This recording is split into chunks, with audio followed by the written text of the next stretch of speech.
In this episode, you're going to learn how to do keyword research for YouTube videos. Most people think that keyword research means checking vidIQ or TubeBuddy, and that's why their videos get buried. They're nowhere ranking at the top. And if you've ever heard the suggestion of using YouTube autocomplete to find topics, you're already playing from behind. That shows you topics that people have already talked about. The truth is, the majority of the SEO rules from the past are dead. They don't work anymore.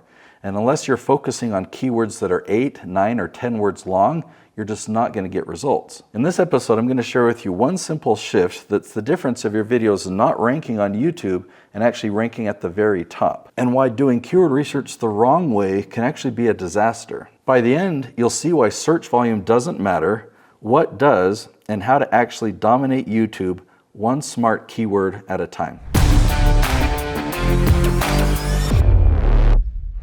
So you may think that it's a good idea to get ideas from TubeBuddy or vidIQ, and the problem with these tools is they're not built for a lead generation strategy. These tools are built for suggested traffic for channels that want to generate ad revenue. So that's a good approach, and these are very helpful tools when that is your approach. Again, you're turning YouTube into a business and you want to focus on ad revenue. But there's a big difference between an outside business. You have a company that you're running and you want to leverage YouTube to generate leads. The best way to generate leads is to focus on search traffic.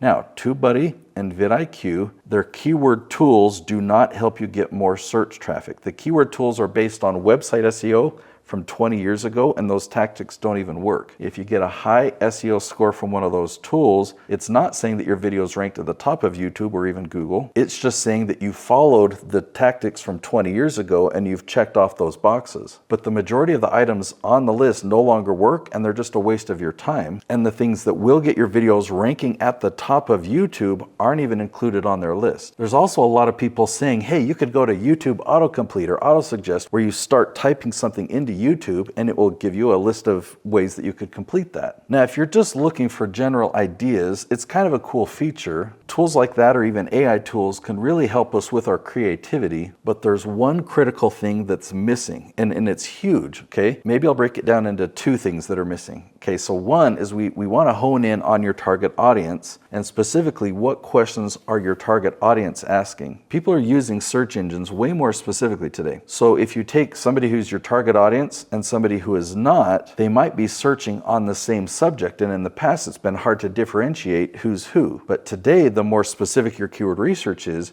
you can hone in on the questions that just your audience is asking. And then the second thing is you can see if those questions are being asked consistently.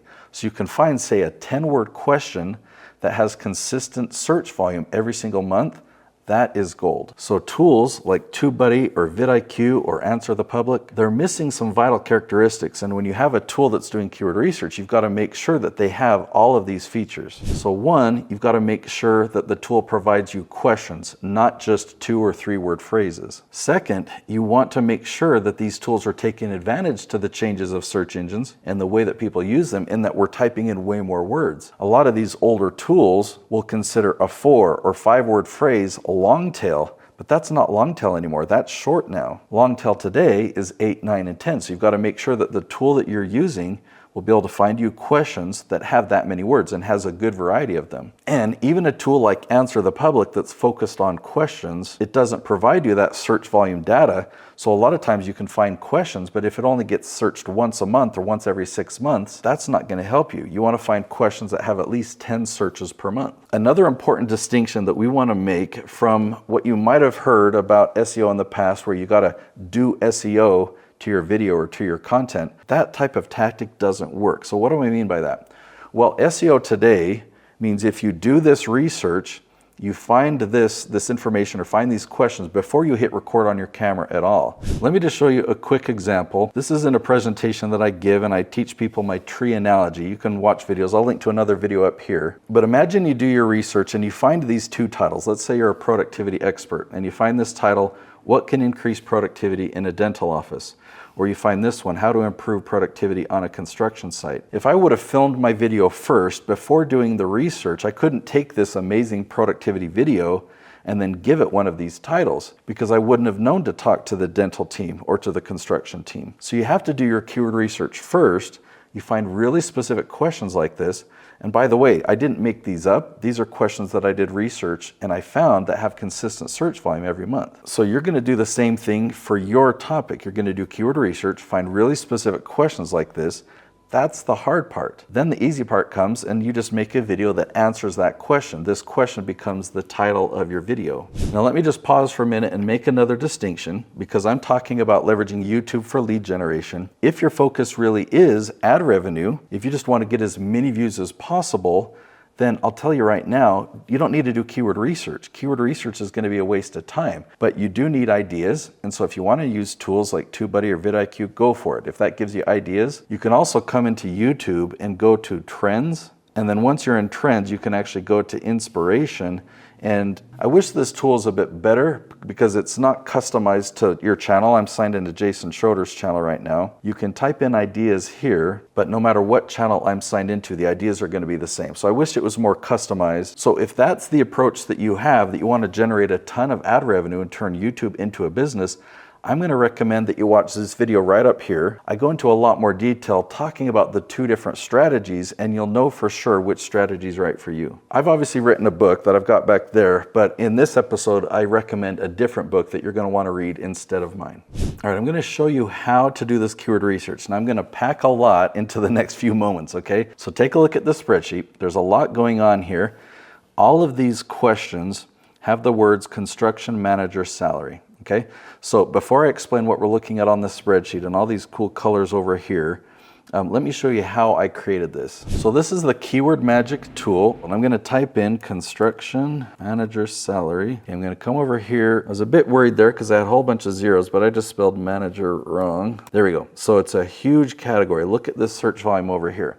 But I need to really filter it down, and I need to make the questions longer. So first I need to turn on the questions button. I'm going to turn this word count filter up to 8, and then I hit apply. There's a lot of great questions here. So that's where I found these questions. Whenever it shows a 0 over here, that actually doesn't mean 0, it means less than 10. But the limit that I set for myself is I want this number to be at least 10. So that means 10 or more searches every single month. It sounds like a low number, but you can generate a lead from just 10 views. And these are your target audience when you find them this way. Okay, so now let me explain this. I included those really specific ones. So on October 15th of 24, we checked for this big list of topics and questions, and you'll see that none of these have a yes. A yes means if we type this question in, we found Jason Schroeder ranking at the top, in the top 3. Okay. If we scroll down and we found Jason there, that's what a starting is. So we have a lot that are starting, and we also have some that are no. No means we didn't find him in the top 20. So we followed a strategy called the leaf strategy, and I'll reference that again in a moment. By November 15th, now we had some yeses. Okay. Now I keep track of this by a score. I give a yes a score of 1, and I give a starting a score of 0.25. So in October I had a score of 3.25. November it went up to 8. By the end of November it was up to 11. Then 18, and then 21. And this is out of 21. I have 21 topics here that I want to rank for. So just after a couple months of really formulating this strategy and knowing exactly what to do, what topics to talk about, now we completely dominate, 21 out of 21. All right, this is the exciting part. Watch this. If I come to YouTube and I type in construction manager salary, look who's ranking at the top. And he's not only in position number 1, but Jason's ranking in position number 2 as well. And look, he's actually got a short right there. He's actually position number 4. Now right here on YouTube, I've actually created a full course. So it's a longer video than this one, but I go step by step, everything that you need to know and understand, but tactically, exactly what you need to do to be able to get results exactly like this. If you go watch this video, it's called YouTube SEO Full Course, and you implement what I teach there, you will get results.